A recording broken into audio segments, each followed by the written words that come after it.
और जो लेटर है उसकी कंस्ट्रक्शन हम लोगों को कैसे करनी चाहिए, कौन कौन से प्रिंसिपल हैं हम लोग यहाँ पे रख सकते हैं। प्रिंसिपल भी दो तरह के रहते हैं, एक आपके रूल्स एंड रेगुलेशन क्या है, जो प्रैक्टिस रेसिडेंट है, किस तरह से आपको डेट लिखना है, कहाँ अलाइन करना है, कितना मार्जिन छोड़ना है। उसके अलावा देन उसके ऊपर आ जाता है कि हम लोगों को किस तरह से लैंग्वेज यूज करनी है, किस तरह से हम लोग टेक्स्ट प्रिपेयर कर सकते हैं, ये सब चीजें। तो इन सब के बारे में हम लोग थोड़ा थोड़ा चीजें कैप्चर करने का कोशिश करेंगे। आप लोगों के अगर कुछ स्पेसिफिक डाउट है, so don't wait for session to end. आपको जब भी कुछ क्वेरी है, you can just simply raise your hand, give me a heads up and then will address that query. Alright. So जब हम नोटिंग और drafting का बात करते हैं, why do you think when I'm saying it is important, why it is important? भाई क्या है वो, शुरुआत करने से पहले ये तो जान ले कि हम लोग बोल तो दिया है मैंने कि इम्पोर्टेंट है, पर क्यों इम्पोर्टेंट है?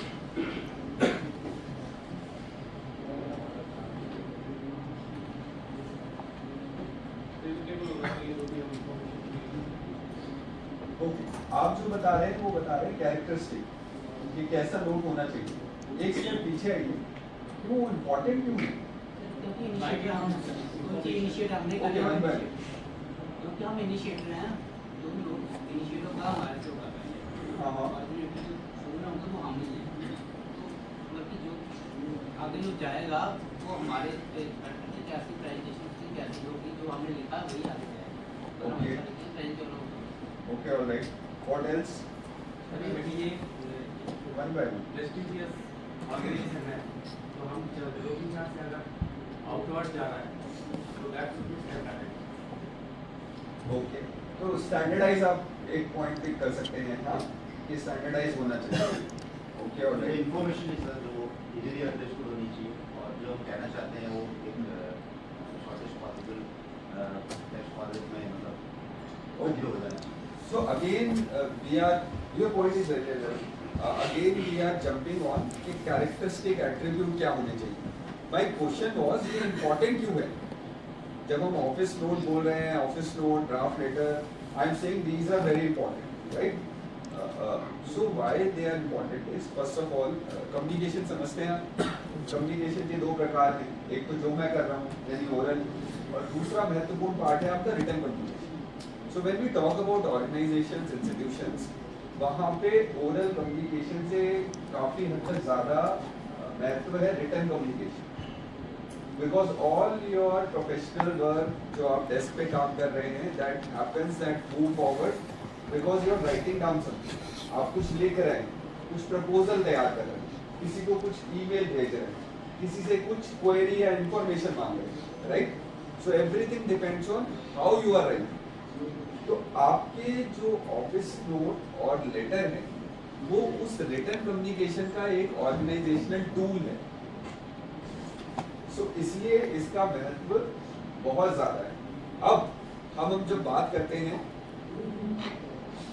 कि भाई रिटन कम्युनिकेशन का हम लोग बात कर रहे हैं कि ये इम्पोर्टेंट है, सो कौन कौन सी चीजें हैं जो रिटन कम्युनिकेशन ऑर्गेनाइजेशन में सहूलियत लाता है, बेटरमेंट लाता है, राइट? सो 3 पॉइंट बताओ, उसको मेजरली अगर देखना चाहें तो 3 पॉइंट के नजरिए से देख सकते हैं जो अभी आपके स्क्रीन पे है।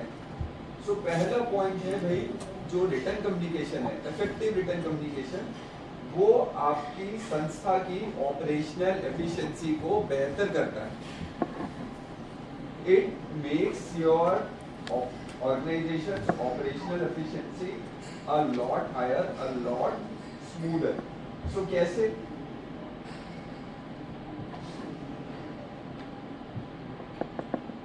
कैसे करता है वो ऑपरेशनल एफिशिएंसी को बेहतर, ऑप्टिमाइज?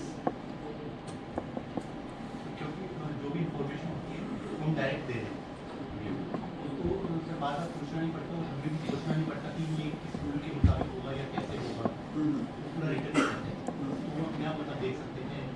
Okay, alright. सो जब आपको कुछ चीज है जो आप बेहतर तरीके से कर रहे हैं तो आपको बार बार पूछने का जरूरत नहीं है, आपने अच्छे से ड्राफ्ट किया है, सो उसका अल्टीमेट फायदा क्या रहता है?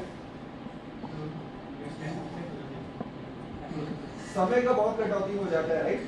सो जब समय का आप किसी चीज को प्रिपेयर करने में समय कम लगा रहे हैं, सो जितना समय कम लगेगा उतना ही वो डिसीजन तेजी से इम्प्लीमेंट होगा, है कि नहीं।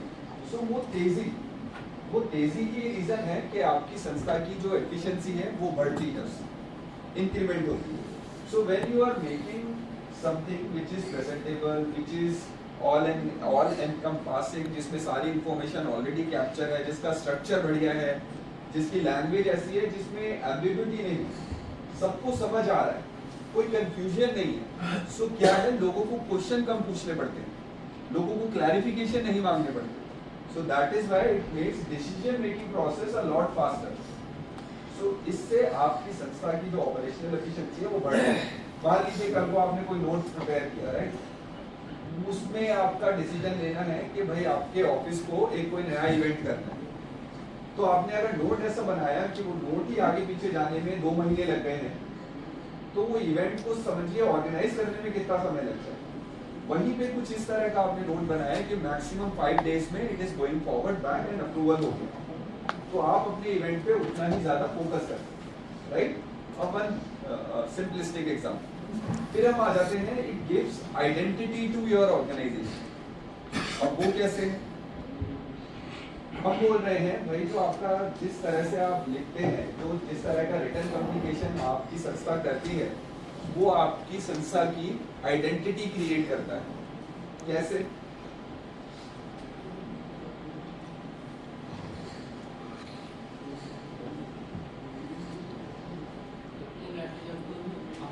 बाहर जाता है, मान लो हम किसी बाहर जाते हैं, तो हम लर्न कर रहे हैं कि ऑर्गेनाइजेशन को आरकेएस, तो वो इस नजरिए से देखेगा तो ये देखो तो वो लेटर दिखाएगा कि ये आरकेएस है, उसकी लैंग्वेज दिखाएगा। ओके वाले, so it's a very relevant. अब आप इमेजिन करिए कुछ नई तरह की संस्थाएं हैं, फेसबुक हो गया, गूगल हो गया, मेटा, माइक्रोसॉफ्ट। आपको क्या लगता है जब वो अपना रिटर्न कम्युनिकेशन करते होंगे तो वो इस तरह से लिखते होंगे क्या, in reference to this circular dated this we are requested to, नहीं, उनका रिटर्न कम्युनिकेशन मोस्ट प्रोबेबली बहुत इनफॉर्मल होगा। अगर बहुत इनफॉर्मल नहीं तो एटलीस्ट इतना फॉर्मल नहीं होगा। व्हाई? बिकॉज उनकी संस्था की आइडेंटिटी डिफरेंट, वो पब्लिक ऑर्गेनाइजेशन नहीं है, प्राइवेट ऑर्गेनाइजेशन है, वहाँ पे जो काम काज का तरीका है वो डिफरेंट है, जो काम करते हैं वो altogether different. So they have a scope. So इसी तरह के उनकी संस्था का एक आइडेंटिटी है। वहीं पे जब आप रिजर्व बैंक का कोई कम्युनिकेशन पढ़ेंगे तो आप एक्सपेक्ट क्या कर रहे हैं कि ये पब्लिक सेक्टर ऑर्गेनाइजेशन है, इसका कम्युनिकेशन पहली बात तो काफी फॉर्मल होगा, फॉर्मल होगा यानी चुनिंदा शब्द यूज किए जाएंगे। दूसरा, बहुत सरल होगा, कोई फैंसी नहीं होगा। हम लोग आप देखेंगे, हम लोग ऐसा नहीं है बहुत ग्लैमरस लैंग्वेज यूज करते हैं अपनी सर्कुलर, सिंपल सरल समझ आना चाहिए, राइट। ये सब एक्सपेक्टेशन है एक पब्लिक संस्था और खासकर रिजर्व बैंक के रिटर्न कम्युनिकेशन। सो इस तरह से हमारी बाहर एक आइडेंटिटी बनी। अब तीसरी बात आ जाते हैं, इमेज ऑफ द ऑर्गेनाइजेशन। तो क्या आप एग्री करते हैं कि रिटर्न कम्युनिकेशन जिस तरह का बाहर जाता है उसी तरह से हमारी संस्था की बाहर stake holders, at least citizens, entities, banks, companies, उनमें हमारी एक इमेज तैयार होती है। कैसे?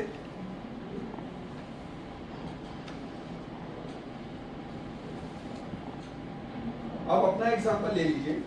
हाँ, जिस तरह से as an individual you communicate with others, you use certain kind of words, you interact with others, आपका भी एक इमेज बनता है। हम लोग मन में सोच लेते हैं ना, अरे यार ये he is the person who speaks very rudely, right?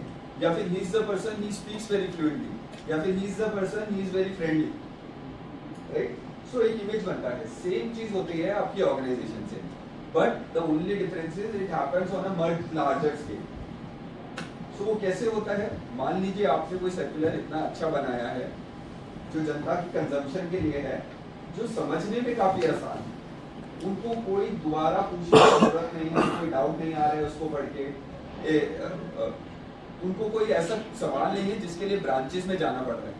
So that means आप अपना पर्पस सर्व कर रहे हैं। सो उनके मन में एक इमेज बैठेगी, हाँ यार ये रिजर्व बैंक का कम्युनिकेशन है, रिटर्न कम्युनिकेशन है, तो उसी लेवल का है जिस लेवल की संस्था है। वहीं पे it works other way around also. कोई ऐसी चीज बनाया है जिसमें हर लाइन में डाउट आ रहा है, राइट? डाउट आ रहा है, सवाल आ रहे हैं, कुछ क्लैरिटी अच्छे से नहीं दिया हुआ है, आपने इवेंट बता दिया है, समय नहीं बताया है, right? So these things lead to degrading of image.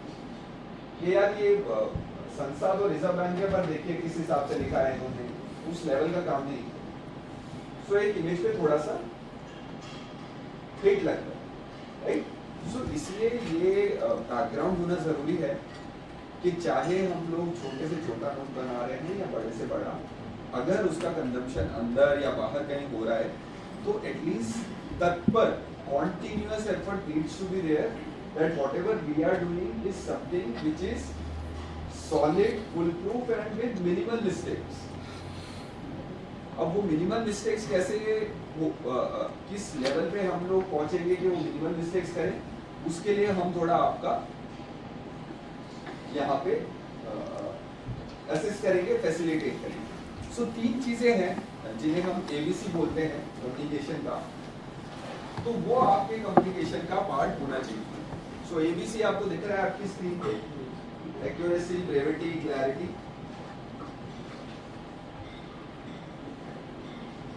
So this is what we call ABC of communication.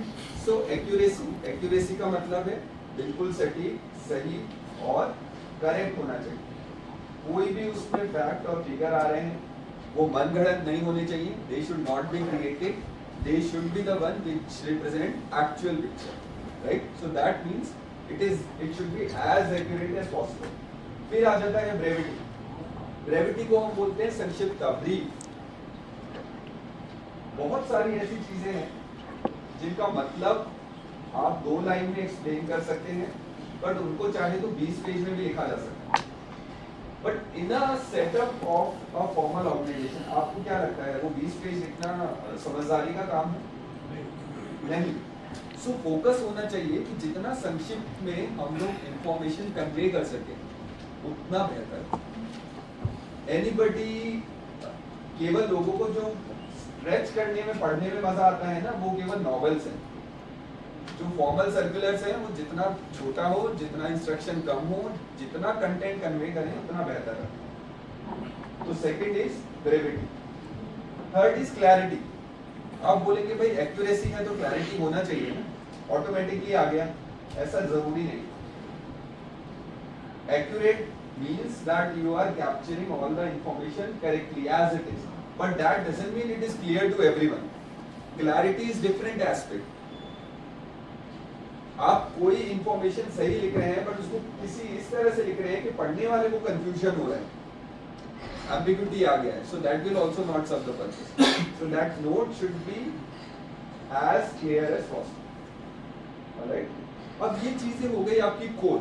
अब इनमें हम जो 2 चीजें ऐड कर देते हैं वो है आपका थोड़ा सा स्टाइल।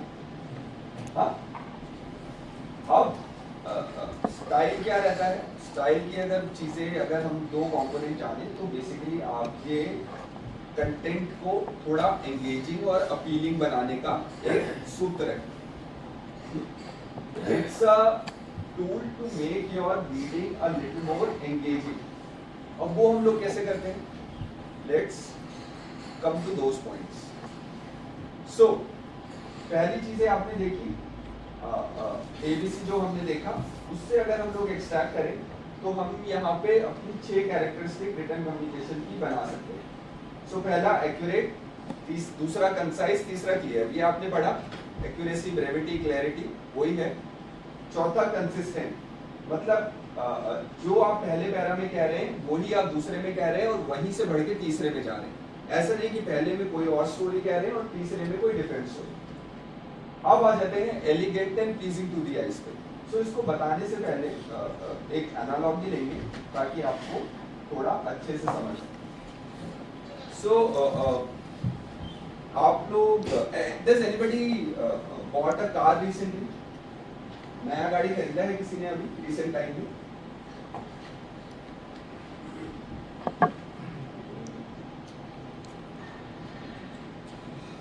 No nobody.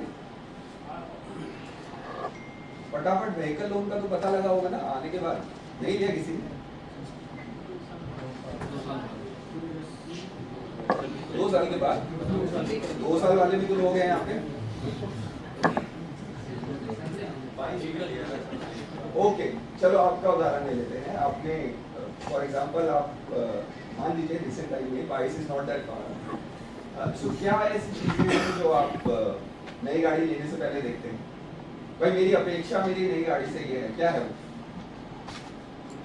बजट तो फैमिली के हिसाब से कंफर्टेबल होना चाहिए। कंफर्ट, हाँ कंफर्ट होना चाहिए। ओके दूसरा सर उस बजट में और आ रही है कि बजट, ओके फाइनेंशियल कंस्ट्रेंट।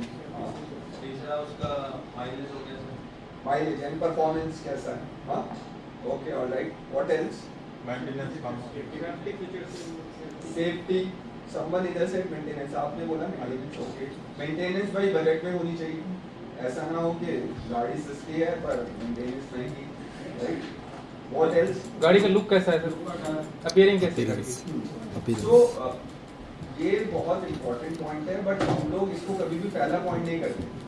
लेकिन आप देखें हमारे माइंड में कंसिडरेशन में पहला पॉइंट यही रहता है, दिखती कैसी है कि नहीं? कल को मैं एम्बेसडर में एक्सयूवी का इंजन लगा दूं, हाँ टॉर्क कन्वर्टर लगा दूं, 2 लीटर का इंजन जो जबरदस्त परफॉर्मेंस दे रहा है, बट डू यू थिंक उसका सेल बना ही रहेगा जब एक्सयूवी का है? मेरे पॉइंट को उल्टा कर रहा है। इसलिए हम लोग यहाँ थोड़ा डिटर हो जाते हैं। मेरा मानना ये है कि क्योंकि थोड़ा सा एंटीक और ओल्ड लुक है, सो मे बी कुछ पोर्शन रहेगा जनता को जो जिनको भाए, बट मोस्टली एटलीस्ट यूथ को they might not go for, right? So कहने का मतलब है कि एक होता है आपका गाड़ी का कोड, कि इंजन कैसा है, परफॉर्मेंस कैसी देनी है, कंफर्ट कैसा है, राइट? माइलेज क्या है।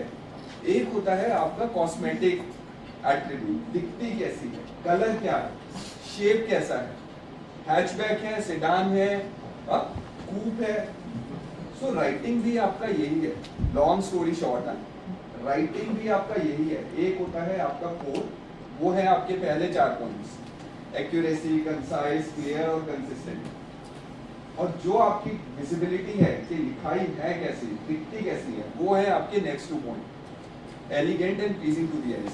सो माय पॉइंट इज, जितना आपके पहले 4 पॉइंट इंपॉर्टेंट है, उतना ही एलिगेंस और प्लीजिंग टू द आईज भी इंपॉर्टेंट। कल को आप बहुत अच्छी चीज टेढ़े मेढ़े तरीके से लिख रहे हैं, सो किसी को नहीं भाई, they would not feel like reading it. So ये देखिए, one thing I can assure कि जो भी ये इंफॉर्मेशन दे रहे हैं ना, ये करेक्ट दे रहे हैं, पर आपको लगता है कि इसकी लिखावट में थोड़े सुधार की आवश्यकता है, ऐसा लगता है आपको? बहुत कम लोग होते हैं जो कंप्यूटर पे राइटिंग बिगाड़ सकते हैं। मैंने वो अचीव करी है। सो अगर इसी चीज को मैं इस तरह प्रेजेंट करूं, टेक्स्ट सेम है, आप देखेंगे सो फर्क पड़ता है। आप ये कौन सा फॉन्ट यूज कर रहे हैं, किस अलाइनमेंट पे लिख रहे हैं, पैराग्राफ नंबर क्या दे रहे हैं, हेडिंग दे रहे हैं कि नहीं, बोल्ड कर रहे हैं कि नहीं, इटैलिक कर रहे हैं कि नहीं, कहाँ जरूरत है या जरूरत से ज्यादा कर रहे हैं, इन सब चीजों का महत्व आपकी राइटिंग में है। तो कभी भी इन चीजों को अंडरमाइन मत करिए कि मेरा पहला पैराग्राफ एरियल में है तो दूसरा यूनिवर्स में और तीसरा टाइम्स न्यू रोमन में हो सकता है, या फिर मैं पैराग्राफ के नंबरिंग अपनी मर्जी से दे दूं तो चलेगा, या अलाइनमेंट अपनी मर्जी से कहीं भी लेफ्ट कर रहा हूँ राइट कर रहा हूँ तो चलेगा। पहली बात तो नहीं चलेगा। दूसरी बात, अगर आप चला रहे हैं तो you are not working on improving yourself. जब तक you will not make it as a habit कि हर दिन हर रोज आप अलाइनमेंट पे राइटिंग पे काम कर रहे हैं, it will not bear fruits, आपका रिजल्ट नहीं आएगा note making. Alright, okay, so before we move forward to the core part, as of now any sharing or thought or questions you have?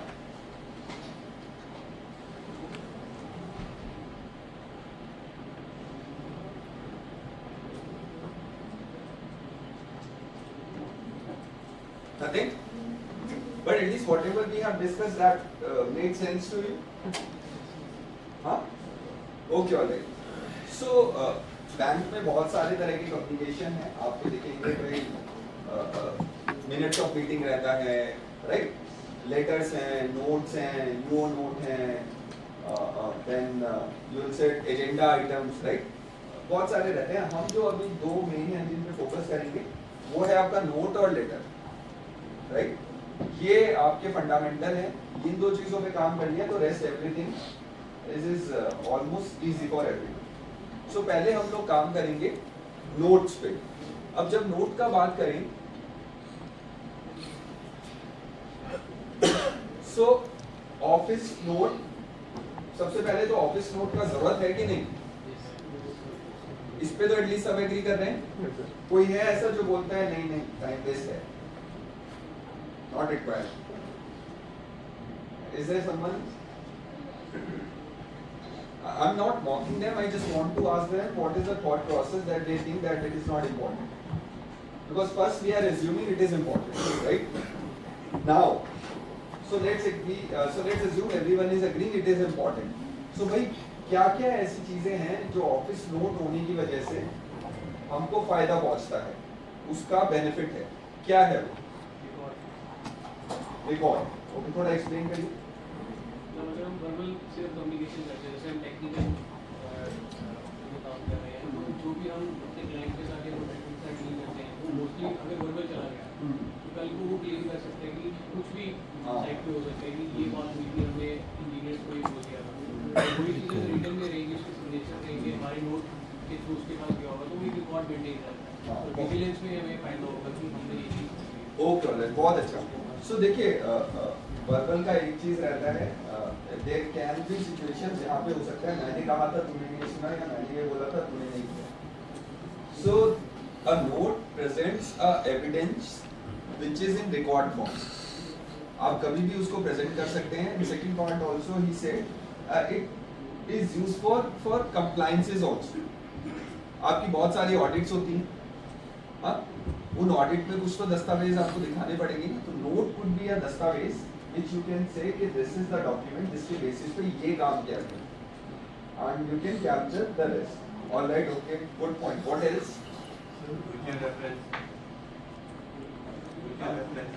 Okay, थोड़ा explain करिए. जैसे अभी कुछ काम हुआ है, मान लिया वो आगे फिर होना है, किसी को आइडिया ना हो कैसे करना है तो नोट से रेफर कर सकता है कि ये इस इवेंट में ये काम हुआ है. ओके, और एक आइडिया मिल जाता है. बहुत अच्छा.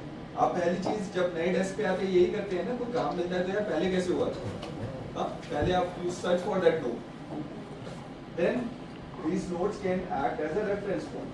क्योंकि अगर वो पहले अप्रूव हुआ है और उसमें कोई मेजर चेंज नहीं है, so that means वो डिसीजन अभी भी राइट होगा, isn't it? So can act as a reference point. You were saying something? Sir कई बार जैसे कोई लेटर आता है किसी के पास से, तो ये भी होता है कि हमारे उनके पास से पास्ट कम्युनिकेशन क्या रहा, क्या बात हुई थी पहले, एंड सर वो सबकी समरी हो जाती है.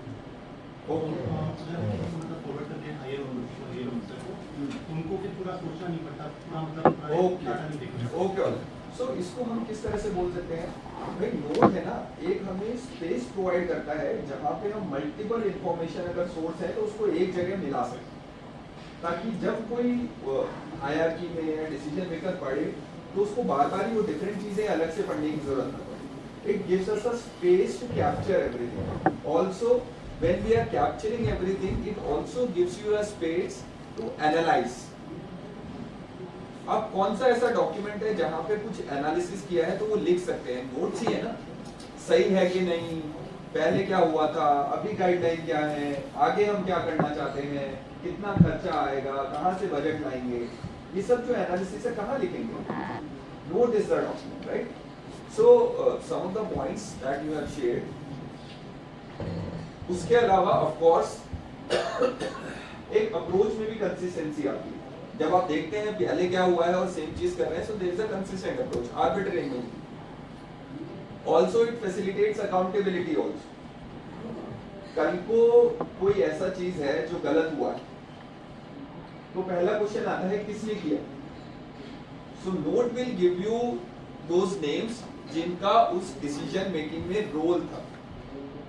Now we are in a position to ask questions कि आपने किस बेसिस पे ये डिसीजन लिया। So that way presents us the picture कि भाई ये डिसीजन मेकर। सो इसलिए notes though are very simple and easy to understand instrument, but उनका relevance और significance बहुत ज़्यादा है। Right from your accountability to your audits, to your analysis, to your record management. Alright?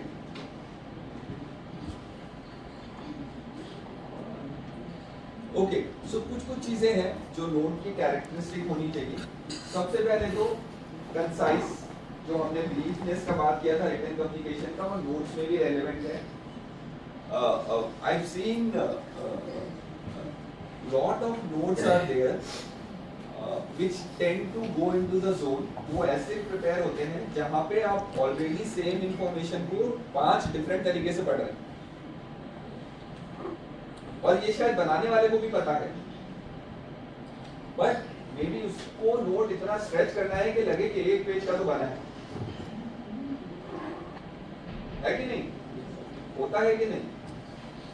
So but अगर आप benefit तरीके से सोचें और किसी के बेनिफिट से, इम्पोर्टेंस से, सिग्निफिकेंस से, so it doesn't serve any purpose.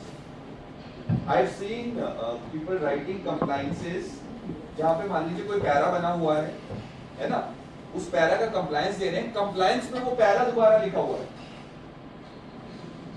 अरे भाई वो ऑलरेडी पैरा दिख रहा है ना कि रेस किया हुआ है। If someone wants to read, they can read that para. Why your compliance contains the information related to that para? What you can do is, आपका compliance में straight away you can say कि ये para है, इसकी वजह से ये discrepancy थी, now we are taking these corrective action. Simple. 3 line 4 line. So it serves the purpose. ऊपर already para आ गया जिसने रेस किया था, नीचे आपका compliance में जो meat है, जो matter है, वो आ गया। Same is for your note also. जितना उसको कम ब्रीफ रखेंगे, और ये भी एक स्किल है, सरल शब्दों में, छोटे शब्दों में ज्यादा से ज्यादा इंफॉर्मेशन कन्वे कर पाना, राइट। इस पे मैं आऊंगा when we'll come to our note making skills ना, so I'll explain more. Second is it should be objective and unbiased. So note में ऑब्जेक्टिविटी और अनबायसनेस का क्या मतलब है, कोई एक उदाहरण दे सकता है? I think everybody understands that, only thing is we need to be on the same page. कोई उदाहरण दे सकता है? अपने उनके ओपिनियन को नहीं होनी चाहिए, मतलब फैक्ट बेस्ड होनी चाहिए कि इस सर्कुलर के अकॉर्डिंग हम ये काम कर रहे हैं। बट हमेशा ऐसा होता है कि हमने ओपिनियन नहीं होने चाहिए, तो मतलब ऑब्जेक्टिव ओपिनियन रखनी चाहिए, अपने को न्यूट्रल पॉइंट को व्यू पे रखना है। हाँ, ये नहीं कि अपन एक तरफ बायस है। हाँ। So there would be cases जहाँ पे हो सकता है आपकी राय मांगी जाए, तो देना पड़ेगा, पर वो राय की किस बेसिस पे बनी है, वो इम्पोर्टेंट पॉइंट है। तो कुछ राय ऐसी हो सकती है जो हम पहले से ही बना चुके हैं, हमको पता है हमको यही करना है, बस इट्स मैटर ऑफ राइटिंग। और कुछ राय ऐसी होती हैं जो अच्छे से सारे तथ्य देखे गए हैं, उसके बाद हम लोग कैप्चर कर रहे हैं। सो फॉर एग्जाम्पल, मेरी किसी से बनती नहीं है ऑर्गेनाइजेशन में, not much talk is there, and now I am in a position, मैं पोस्टिंग या ट्रांसफर डेस्क पे हूँ, and that person has submitted an application कि मेरी ये कॉम्प्लिकेशंस हैं, इश्यूज हैं, so I want to move to a different place.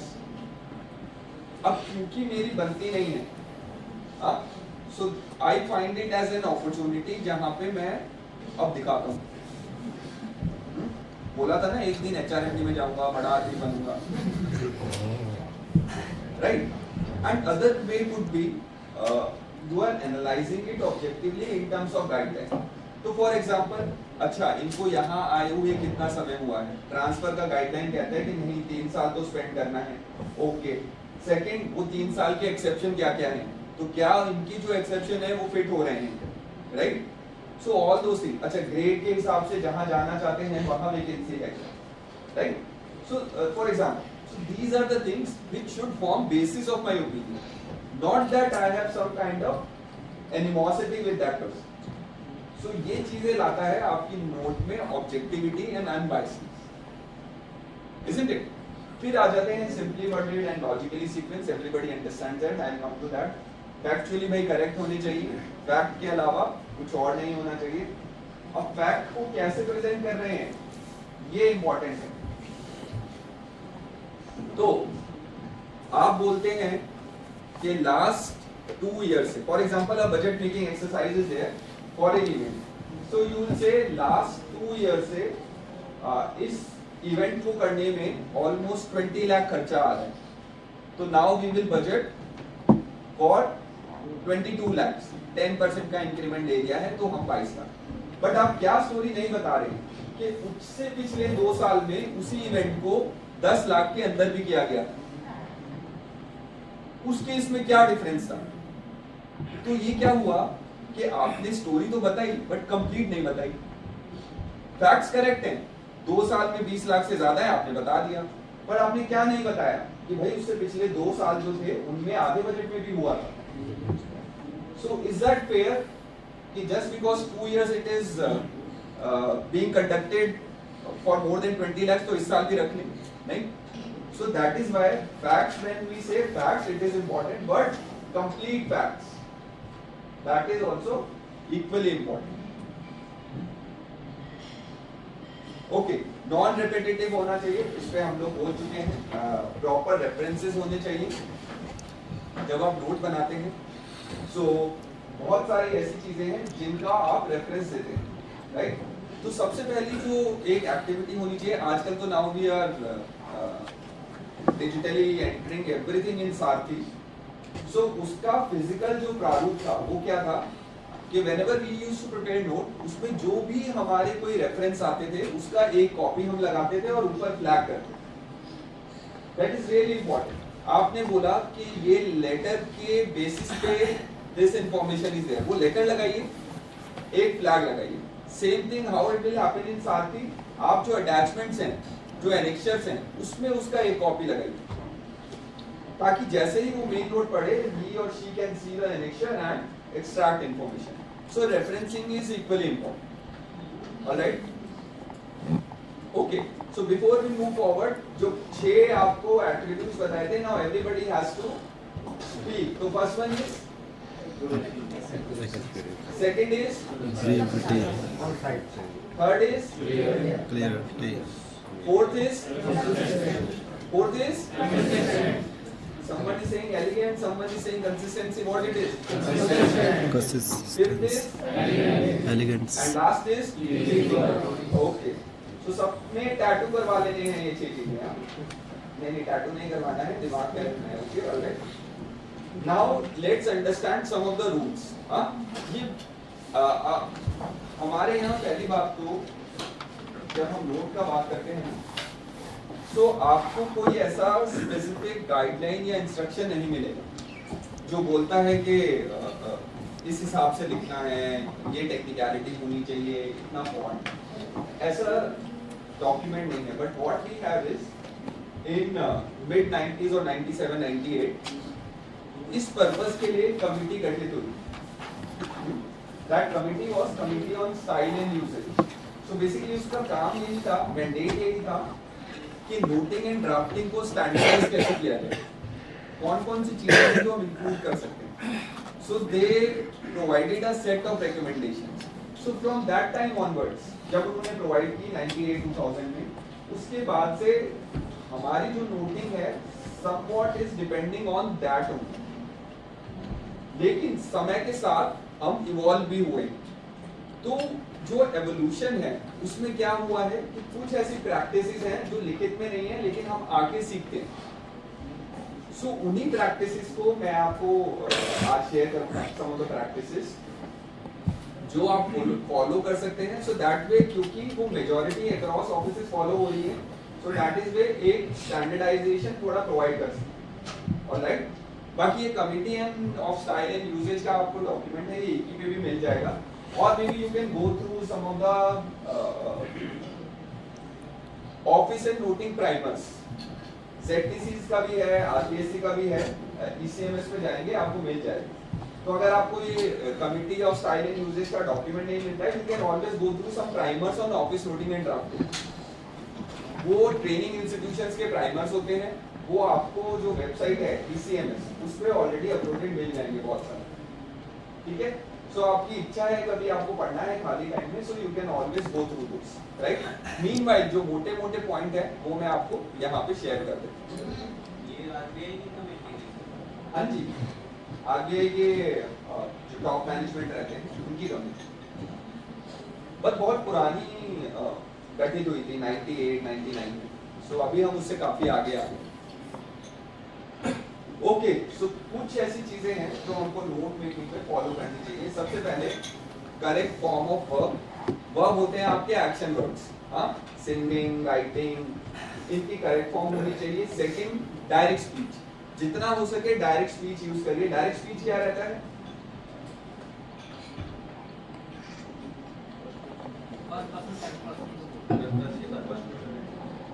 First to second, थोड़ा एग्जांपल दीजिए ताकि समझ आए।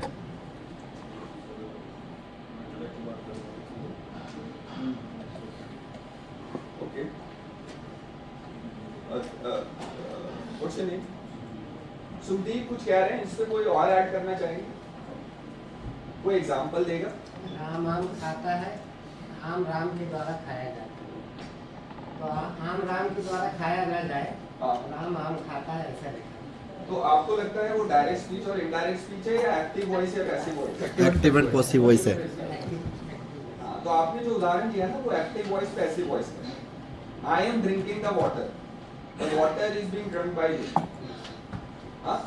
आई am writing a note, the note is being written by you. तो ये एक्टिव वॉइस पैसिव वॉइस है। स्पीच का जब हम बात करते हैं डायरेक्ट स्पीच या इनडायरेक्ट स्पीच, तो आपका नाम क्या है सर? श्याम। ओके, श्याम कह रहे हैं कोट्स, अच्छे से नोट बनाना बहुत आवश्यक है, कोट क्लोज। तो श्याम ने जो भी सेंटेंस और शब्द यूज किए थे मैंने एज इट इज उसको बताया। सो वो है direct speech. Indirect speech, Shyam ने बोला कि नोट बनाना बहुत आवश्यक है, जहां पे मैंने शब्द आपके यूज नहीं किए लेकिन सार आपका यूज किया, राइट। सो इनडायरेक्ट स्पीच। हाँ, क्लैरिटी आया? Anybody has any doubt still? Make sense? Okay. So जितना आपके लिए नोट के लिए देखिए टेक्निकलिटी में जाने की जरूरत है। नोट में जितना हो सके डायरेक्ट स्पीच यूज करिए और एक्टिव वॉइस यूज करिए। उससे क्या है, रीडेबिलिटी बढ़ती है, नोट को पढ़ने में आसानी है। फिर आ जाते हैं, अच्छा इसमें क्या गलत है?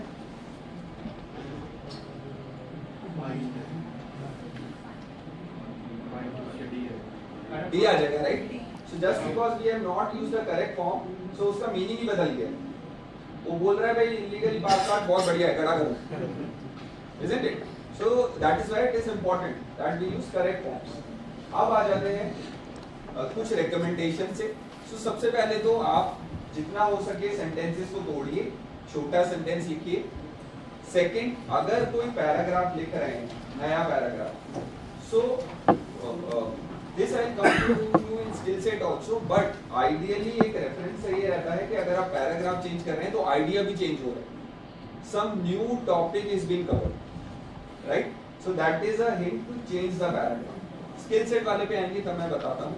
और हेडिंग जहाँ पे आवश्यक है वहां दीजिए, मेन हेडिंग लिख के मत छोड़ दीजिए। जहाँ पे सब हेडिंग्स देने की जरूरत है वहां पे भी सब हेडिंग्स आप दीजिए।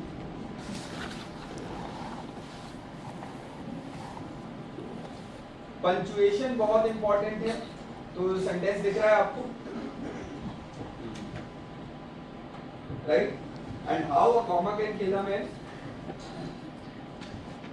Okay, so a woman without her man is nothing. वहीं पे मैंने कॉमा सही जगह लगाया, तो a woman without her man would be nothing, right. So पहले सेंटेंस में शायद महिलाएं मेरे से गुस्सा हो जाती, दूसरे सेंटेंस में गुस्सा खत्म हो जाता है, राइट? जस्ट बिकॉज मैंने कॉमा सही जगह पे कर, राइट? अब the first example we were saying, no, हाँ, सो कैसे? Hang him not, let him go. हाँ, फिर जज को याद है गलत जगह लगा दिया। So now judge is saying hang him, not let him go, right? Again, the only difference is how I am placing the form. इसी को अगर हिंदी में लेते, श्याम जी क्या लिखा है? रोको मत जाने दो। तो आप सारे ला रहे हैं मतलब नहीं जाने देंगे? अभी आप सेकंड लाइन में तो देखो, रोको मत जाने दो। आप अपने लिए कह रहे हैं। So jokes apart, these are some of the things which we tend to overdo. हाँ, लिखते हैं, जब लिखते हैं तो कॉमा कहीं भी लगा रहे हैं, नहीं लगा रहे हैं, एक्सेस में लगा रहे हैं, some of the things जो हम शायद उतना ध्यान नहीं देते, क्योंकि हम assume कर लेते हैं कि यार हमको समझ आ रहा है तो शायद दूसरे को भी समझ आ रहा है, right? But that is not the case. अब आ जाते हैं कुछ ऐसी चीजें जो हमें अवॉइड करनी है। तो एडजेक्टिव्स आप समझते हैं? एडजेक्टिव्स, हाँ, when we are using certain words to describe, right? कोई नाउन है या कोई है, उसको डिस्क्राइब करने के लिए, so क्योंकि ये फॉर्मल इंस्टीट्यूशन है, फॉर्मल राइटिंग है, तो बेहतर है जितने कम से कम एडजेक्टिव यूज करें उतना बेहतर है। कहीं भी जगह जहाँ पे प्रोजेक्ट ऐसा है, इनिशिएटिव ऐसा है जहाँ पे you are required to use that, then it is all right. But in your regular writing hardly there is any place for using excessive glamorous language. उतना एडजेक्टिव यूज करने का जरूरत नहीं, राइट? ऑल्सो आपके जो एडवर्ब्स होते हैं, right, adverbs किसी नाउन या वर्ब की जो एक्सटेंट डिग्री बताते हैं। सो जब हम बोलते हैं ब्यूटीफुल, रियली ब्यूटीफुल, हाँ, एब्सोल्युटली फैंटास्टिक या एब्सोल्युटली ग्रेट, तो ये जो एब्सोल्युटली, रियली है, अगर इनका आवश्यकता नहीं है सो प्लीज मत लगाइए। अगेन फॉर्मल लैंग्वेज में there is very less scope for any of these excess words, so इनका भी जरूरत नहीं। तीसरा आ जाता है repetition। एक ये बहुत बेसिक एग्जांपल है, बट कई बार ये होता है जहाँ पे हम फॉर एग्जांपल यहाँ पे एक का नाम है रवि का, so Ravi went to the store, Ravi bought a craft, Ravi made a beautiful tree, so we could have simply written he, because नाम एक बार ही शुरू में लिख दिया है तो लोगों को पता है क्या नाम। यू कैन सिंपली राइट ही और शी। फिर कुछ ऐसी चीजें हैं जो आपको मिलेंगी रेगुलरली आपके इंस्टीट्यूशन में यूज होती हुई, appended below, enclosed herewith, in majority of instances, right? इनकी जगह पे अगर आप केवल ये शब्द यूज करें तो भी चलेगा। So when you are saying appended below, वो assumption ही ये है कि उसके साथ नोट के पीछे लगा हुआ है, वो दूसरा कमरा में उसको ढूंढने नहीं जाएगा, right? So you will write appended also, that will work. You write simply enclosed herewith की जगह enclosed. So उसमें ये भी लिखा हुआ है, 90s में लिखा था कि herewith, here under, ये शब्द यूज हो, ये इन शब्दों का स्कोप अभी नहीं रह गया यूज करने, because now it's not that formal कि इनकी अभी भी स्पेस है, आवश्यकता है, right? In majority of instances you can write simply usually. ऐसे ही आप ये देखेंगे, so in this connection your attention is invited, so please refer to your request. You can simply write it down. For this purpose we would be glad if you could please furnish. You simply write please furnish.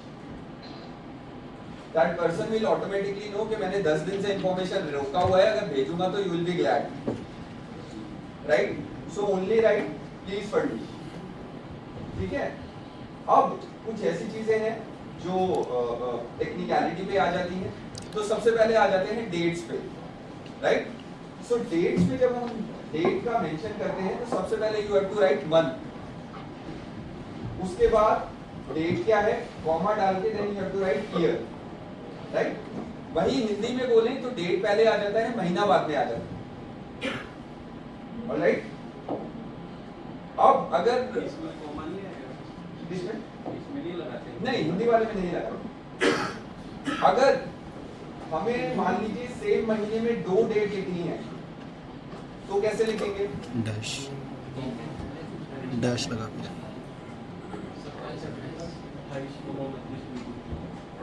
अच्छा, ऐसा लिखेंगे। कोई मान लो 2 date लिखनी है, मेरे को 1 महीने की या कोई रेंज लिखनी है। जून में ही 2 तारीख है। सर एक काम आ रहा है तो दूसरी डेट डैश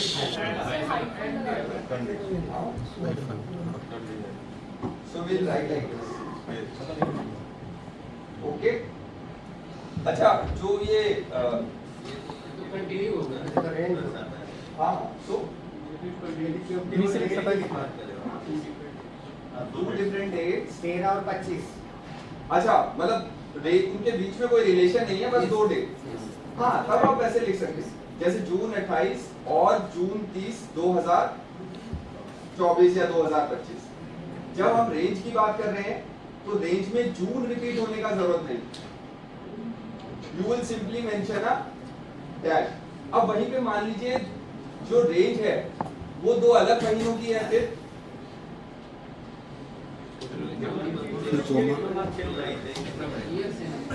है ना?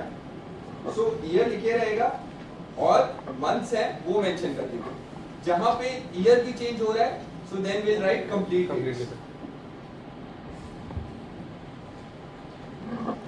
Okay,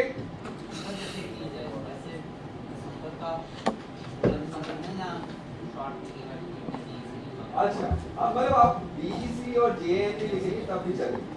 there is no such specific recommendation इस केस में, पर जनरली क्योंकि मंथ का शॉर्ट फॉर्म एक्सेप्टेबल है काफी जगह पे, तो छोटा लिखेंगे तो it's all right. Sir same month की 2 कंसेक्यूटिव डेट है, उसमें हम एंड का सिंबल यूज कर सकते हैं। एंड का यू आर सेइंग 28 हाँ, that is all right. Can use it. If you want to use besides that symbol A and D, तो वो भी यूज कर सकते हैं। But आपका जो एंड वाला है वो रेलेवेंट और कहाँ रहेगा? जहाँ पे ऑलरेडी पहले एंड लगा हुआ है, right? So for example, we are conducting this event on 2 days, on two different dates. First date is Jan 30, 2024 and और बाकी 2 डेट देनी है आपको, तो Feb 2 till and 3, क्योंकि आप ऑलरेडी Jan और Feb के बीच में एक एंड लगा चुके हैं, so that way it would make much more sense कि आप वो छोटे वाला सिंबल लगा। अंडरस्टूड? ओके। अगर एक ही मंथ की 2 डेट हैं, आप तो सिंपल यूज कर सकते हैं ना, सिंपल। हाँ, वो हमने बोला ना जिनमें कोई रिलेशन नहीं है, देन यू कैन राइट के जैसे मान लो जैन ही बोल रहे हैं, जैन 15 और Jan 18, so Jan 15 and Jan 18 comma 2020। Jan दोनों बार लिखना पड़ेगा उसमें। हाँ, उसमें then you have to write because you are talking about 2 different dates, no, it's not a range. अगर सेम मंथ के हैं, जैन 15 एंड 30 है। हाँ, so better to write it again because that way it provides clarity. Okay. अब आ जाते हैं abbreviations पे। सो एब्रिविएशन का कहना है, एब्रिविएशन के लिए कहना है सबसे पहले, अगर एब्रिविएशन का उतना यूज नहीं है, मतलब it is not repeating that many times, so मत लिखिए। जनरली गाइडलाइन क्या है? गाइडलाइन का एक सजेशन है कि अगर कोई शॉर्ट फॉर्म 3 या उससे अधिक बार आ रही है तो आप एब्रिविएशन का यूज करिए। और जब आप एब्रिविएशन का यूज कर रहे हैं तो पहला जो आप पहली बारी जब लिख रहे हैं तो right full form and then bracket में short form. So for example international monetary fund, तो पहला जब आप टाइम यूज कर रहे हैं तो इंटरनेशनल मॉनेटरी फंड ब्रैकेट में IMF and then subsequently you can use IMF। But अगर IMF आ ही एक बार ही रहा है या 2 बारी तो जरूरत नहीं है उसको शॉर्ट फॉर्म करने की, यू कैन सिंपली राइट पूरा। ऑलराइट। दूसरा चीज, जनरली अगर कुछ एग्जाम्पल, कुछ एक्सेप्शन छोड़ दें, जैसे कंपनी है, प्राइवेट है, CO डॉट PVT डॉट, उसके अलावा फुल फॉर्म में डॉट्स नहीं आते। It's RBI not R.B.I, it's IMF not I.IM.F, It's CGM, not C.G.M. Right? Third, जब भी आप कोई भी यूनिट्स वगैरह का या करेंसी वगैरह का शॉर्ट फॉर्म लिखते हैं तो वो सिंगुलर में होता है, उसमें S लगाने की जरूरत नहीं है. So it's 20 km, not 20 kms. It's not kilometers. 20 kilometer. So km. Right? Clear? Also, जब हम एब्रीविएशन यूज करते हैं करेंसीज के लिए या वेट के लिए, INR, USD, उसमें भी फुल स्टॉप लगाने की जरूरत नहीं या बीच में डॉट्स लगाने की आवश्यकता नहीं. ऑलराइट? जो आरबीआई और आरडीबी जो प्राइमरी बात है हिंदी में भी लागू होती है. जैसे एचआरएमबी को मास्टर करके लिखते हैं. कई बार मैंने देखा कि मार डॉट सैंड जो सेम यहाँ पे है ना, मेजरली वो सब हिंदी के लिए भी एप्लीकेबल है. और जैसे आप बोल रहे हैं ना डॉट वाला, उसमें मैंने बहुत कम देखा है, जनरली लोग उसको साथ लिखते हैं, मानव संसाधन प्रबंध विभाग, तो वो साथ जुड़ा हुआ है, तो उसमें भी आवश्यकता नहीं.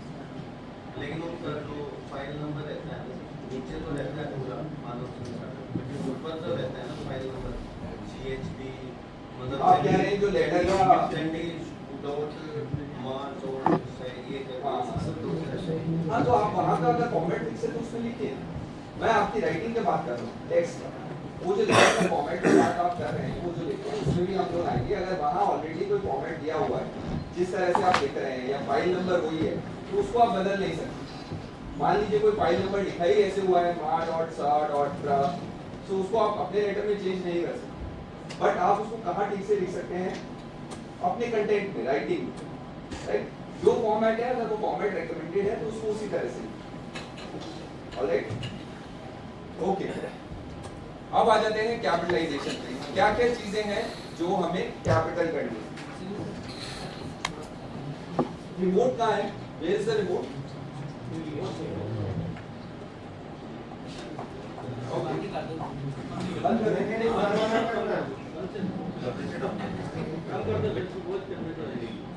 आप डिसाइड कर लो, रिमोट रख दिया मैंने. Just help yourself. इसी को कहते हैं.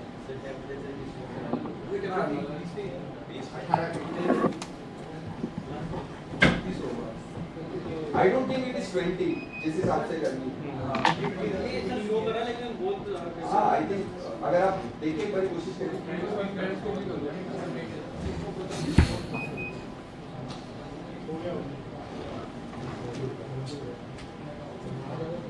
और भी रिमोट है या केवल एक ही रिमोट है?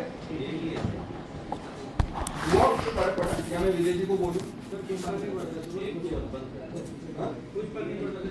कैपिटलाइजेशन पे, तो जब हम कैपिटलाइजेशन का बात कर रहे हैं तो जो भी आपका फर्स्ट ऑफ ऑल सब्जेक्ट आप लिखते हैं नोट पे, तो उसका हर वर्ड का पहला लेटर आपको कैपिटल लिखना है. एक्सेप्ट जो कनेक्टिंग नहीं होते, टू, एंड, फ्रॉम, इज, जिन्हें प्रीपोजिशन कहते हैं, उनको छोड़ के आपको हर शब्द को कैपिटल लिखना है. दूसरा चीज, कोई भी ऐसे गवर्नमेंट के डिपार्टमेंट हैं या शॉर्ट फॉर्म्स जो अभी हम बात कर रहे थे, या एरियाज हैं या कोई नाउन्स हैं जैसे IMF हैं, वेस्टर्न जोन है, तो इनका भी अगर आप फुल फॉर्म लिख रहे हैं तो पहला लेटर जो रहेगा वो कैपिटल रहेगा. रिजर्व बैंक ऑफ इंडिया में R, B और I कैपिटल रहेगा. ऑलराइट? इसके अलावा आप किसी का नाम लिख रहे हैं, ऑफ कोर्स हमें पता है नाउन जब हम लिखते हैं तो पहला लेटर कैपिटल ही लिखेंगे. जब हम टाइटल लिख रहे हैं, डेजिग्नेशन लिख रहे हैं, तो भी हम पहला लेटर कैपिटल लिखेंगे. So for example, Deputy General Manager, so D capital, G capital, M capital. कोई टाइटल लिख रहे हैं, mister, Mrs, miss, so first letter capital. Doctor, first letter capital. Alright? Sir mister के बाद डॉट होता है use? नहीं, no dot is there. और सर जो हमारा सब्जेक्ट होता है वो कैपिटल में होना चाहिए या नॉर्मल जैसे हम लिखते हैं?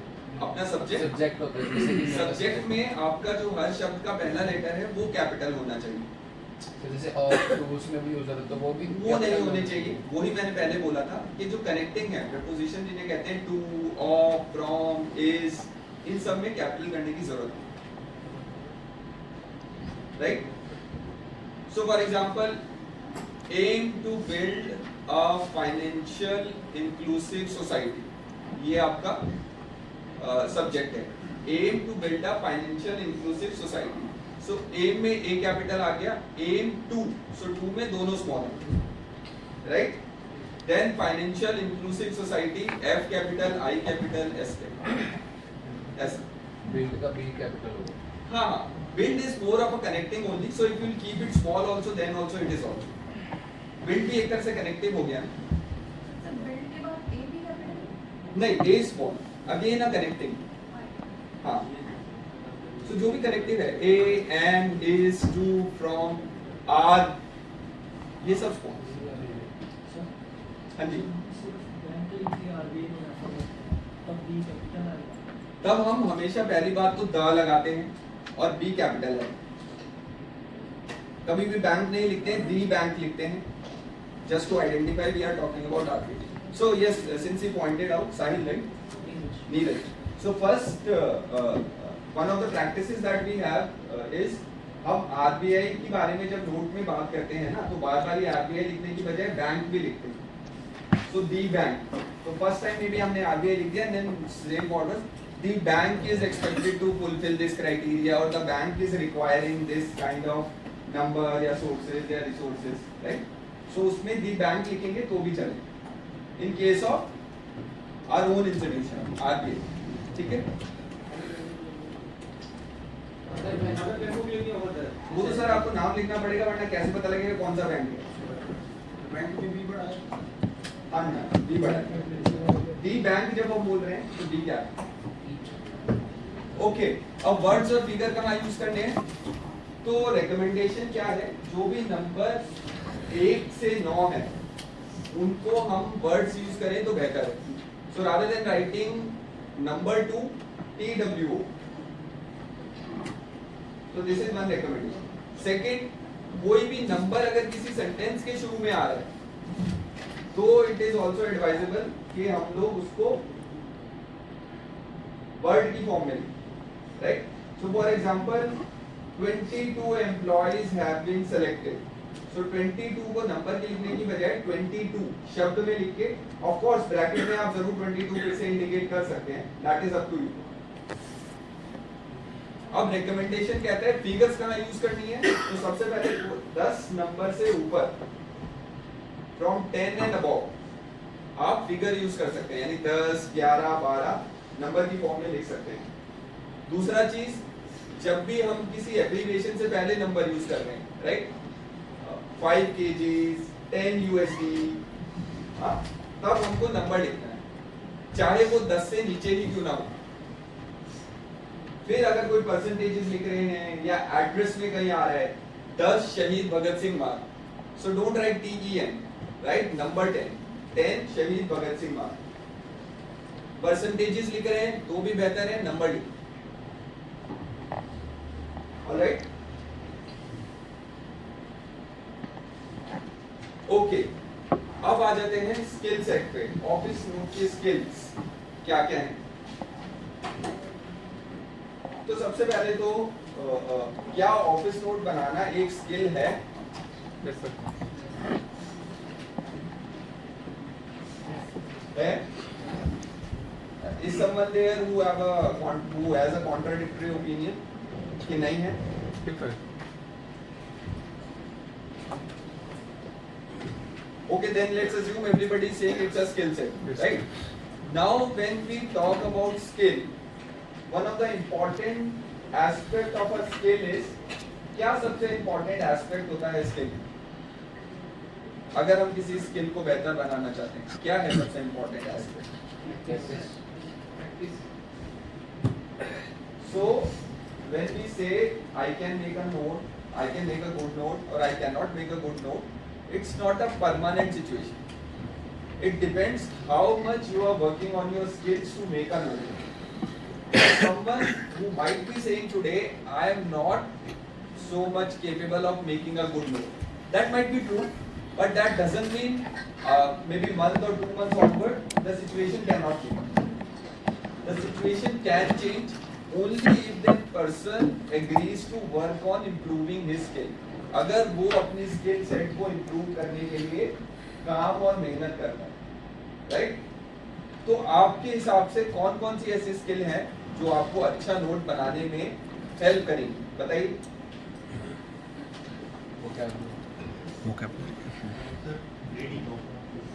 रीडिंग, तो रीडिंग किस तरह से लिखने में मदद करती है?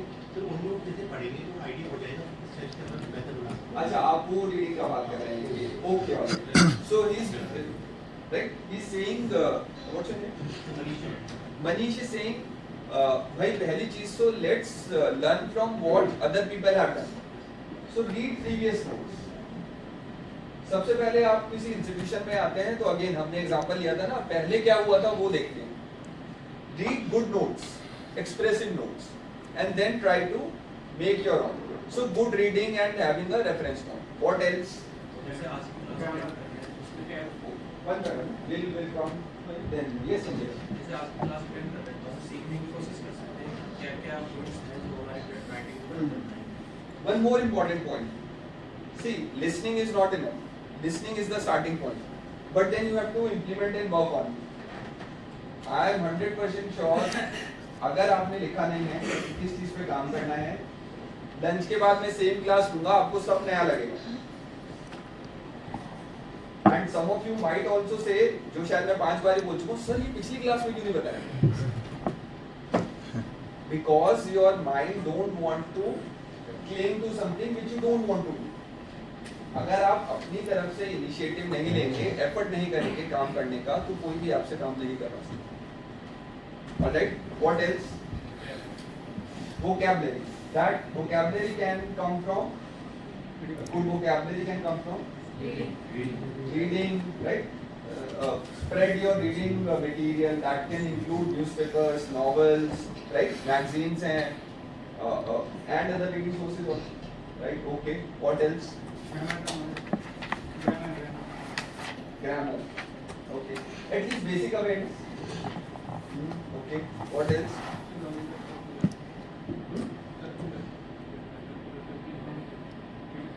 Circulatory knowledge. So would that be same as जो बोल रहे हैं कि पहले के डॉक्यूमेंट है हमको रेफर करें, सेम पॉइंट नहीं हुआ या उससे कुछ डिफरेंट है? हाँ. So you are saying knowledge updation? Okay, that we can consider.